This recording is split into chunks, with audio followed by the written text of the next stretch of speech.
Preface by André Barbault to the book by Ciro Discepolo and various authors on the statistical research conducted by the author and Luigi Miele on astral heredity.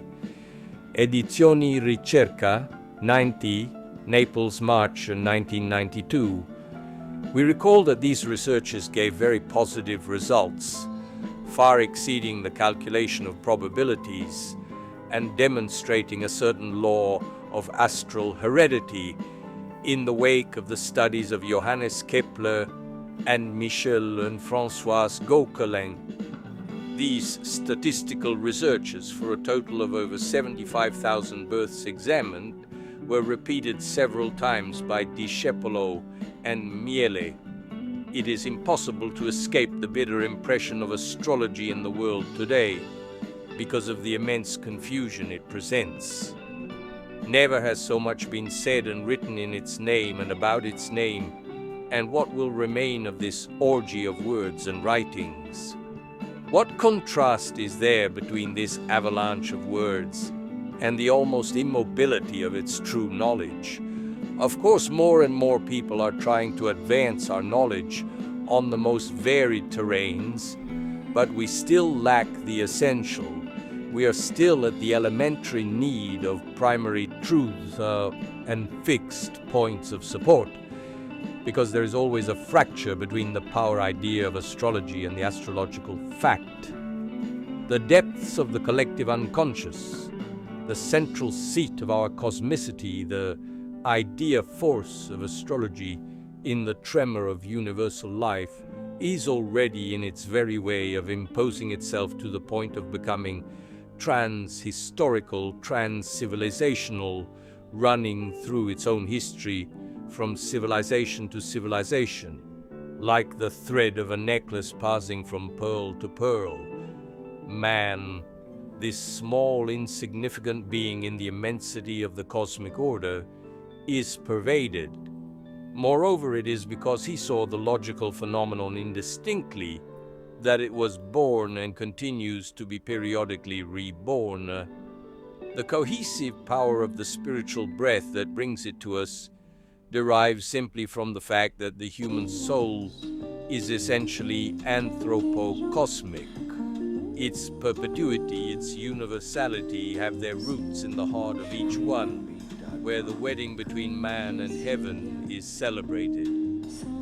When today's astrophysicist comes to say that the entire universe is mysteriously present in every place and at every moment of the world, Hubert Reeves, what for him is the result of scientific observation has in reality always been daily experienced by the astrologer who sees in the nascent human being as a condensation of the universe. The contrary rationalist idea is miserable. That is, that astrology, a shameful disease of the human spirit, is nothing but an antiquated science, an unhealthy residue of a magical mentality, an obscurantist aftermath of pre-logical thought, a tomb in disuse nowadays, when modern physics proclaims the principle of non-separability, the fundamental indivisibility of the universe consecrated by reconnecting to the primary philosophical idea of Urania's science, which was already based on the anthropic principle, to the point that the epistemological configuration of astrology as old stuff and backwardness strangely transforms into avant-garde knowledge, harbinger of the future. This idea force, to which man is all the more sensitive the more he lets the soul do its thing, and from which he defends himself the more he dominates in ratio, is the generator of astrological faith.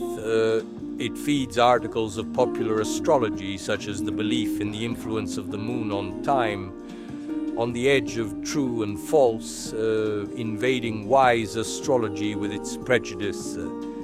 But it is nothing more than a simple invitation to knowledge. Once the appetite is whetted, the cooking remains. Of course, it has contributed to the intuitive process with which the first spark of encounters between the astral signifier and the human meaning was produced. and it is to its flair that we owe the essence of astral language, the revelation of planetary symbolism, and of the way in which we are astralized, canons of the practice that gives root to that verbal being that is the rebirth chart. That is all that was to be expected. The simple fact remains that its source of generative thought is not necessarily a word of truth. This infused science that makes one think of blindfolded fortune groping her way forward, and that would not be able to guarantee the slightest correlation. One must access the astrological fact to truly build a culture. The interpretative act establishes an interpreter-interpreted relationship. Beyond the intersubjective phenomenon thus established, an intrinsic power of astrology as a vehicle of information must come into play and manifest itself independently of these, above them, so to speak. The purpose of astrological knowledge, bearer of objective truths, is to bring its own message and give meaning to the successful exercise of a power of the spirit over reality. In any case, one must access the level of knowledge of this fact, revealing a state of affairs existing on a discrete area of observation. This is only partly the case with today's astrology. The real reproach it deserves is that it always suffers from empirical inconsistency, from an objective lack, judging by the habitual vagueness of its results or by the use of a nebulous language. Hence the temptation to compensate for this lack of reality with a suspect spiritualization, as if one wanted to equip oneself with wings before even trying to stand on one's feet. Before claiming to settle on the random heights of the superhuman, or to make the celestial vault the vestibule of a divine city, flights of spirituality as far as the eye can see that are fine to accept on condition of not sitting comfortably on a cloud, one must begin with existing. The purpose of astrological discourse is ethos, that is to say, character, psychology. The natal chart refers us directly to the human in the living state that has become like an open book. However, this human truth must be made tangible. The concept of astrological fact dates back to the French Polytechnic Paul Chouinard, who in the 30s defined it in probabilistic language, impersonal and reproducible fact of a law of relation at the origin of correspondence. Such and such astral data corresponds to such and such human data when the former is encountered more frequently in the carriers of the latter than in other individuals, based on the criterion of a significant difference in frequencies. Having proposed the model, Chouinard also offers a first result. Tradition teaches that the conjunction of the midheaven with Jupiter is a factor of social elevation, grouping 2,000 common cases and 1,500 celebrities. He obtains for the first a result in accordance with the theoretical frequency, that is 5.5%, while for the others he reaches a special frequency of 12%. This is how the Jupiterian culmination was born and the path of a general control was definitively traced. In the conquest of the astrological fact, in this second half of the century, thanks to the improvement of the statistical means and the contribution of computer science, we have witnessed a real revolution through the research of the couple Michel and Françoise Gauquelin. On a baggage of about 100,000 cases examined, these people have arrived initially against their will, so that their opponents ended up becoming crypto-astrologers to guarantee the foundations of traditional practice. The importance of the passage of a star at the corners of the sky, especially in the rising and in the upper culmination, and the validity of the symbolic keyboard of 5 planets, All this on 3 levels: on a register of specific character traits as dominance of professional groups, and in family repetitiveness as hereditary transmission. A prodigious balance, although very limiting, the zodiac, a whole world, struck dumb by the certainly very naive interpolations of Michel Gauquelin, so little sensitive to the astrological idea force. Replacing him in this new field of research was Ciro Discepolo, aided by the expertise of Luigi Miele. The concept of an astral heredity, according to which it is admitted that identical configurations are transmitted from father to son, that to a certain extent the like generates its like, dates back to Kepler, and at the beginning of the century Chouinard had made it his hobby horse. The child does not have that character because he is born at that moment, but is born at that moment because he has or will have that character for hereditary reasons. Above all, one is born under that sky because one already has that hereditary character. The numerous famous examples he provided showed repetitions of angular positions, but also reproductions of aspects and positions in the signs. This earned him an implacable condemnation from Michel Gauquelin, author of The Influence of the Stars in 1955.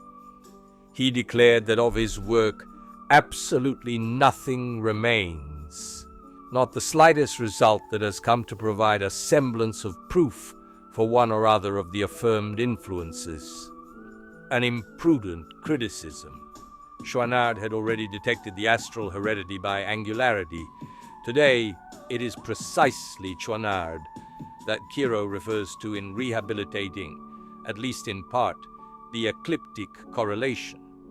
We are not mistaken. We are faced with an important astrological event. Following his 2 investigations, one on 8219 and the other on 3972 births, for the first time a zodiacal classification notation appears in the correlations of astral heredity, the revelation of a tendency for the ascendant sign of the child to be the solar sign of the father or mother. It is obvious that this simultaneously implies the existence of a psychological content of each sign that an investigation on solar angularity should reveal. If one or more investigations come to confirm this result, we can say that we have reached a new stage in the progress of our science.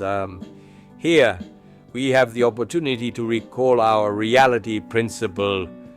Astrology does not work with no matter what, or no matter how. It starts only from well-founded correlations. Having a real one is the first rule of the whole interpretative operation, to the point that the history of Urania's art can be summarized in a continuous attempt, slow, laborious, too often failed, of research and construction of such correlations. A good astrologer is a virtuoso correlationist in the pure and the hard.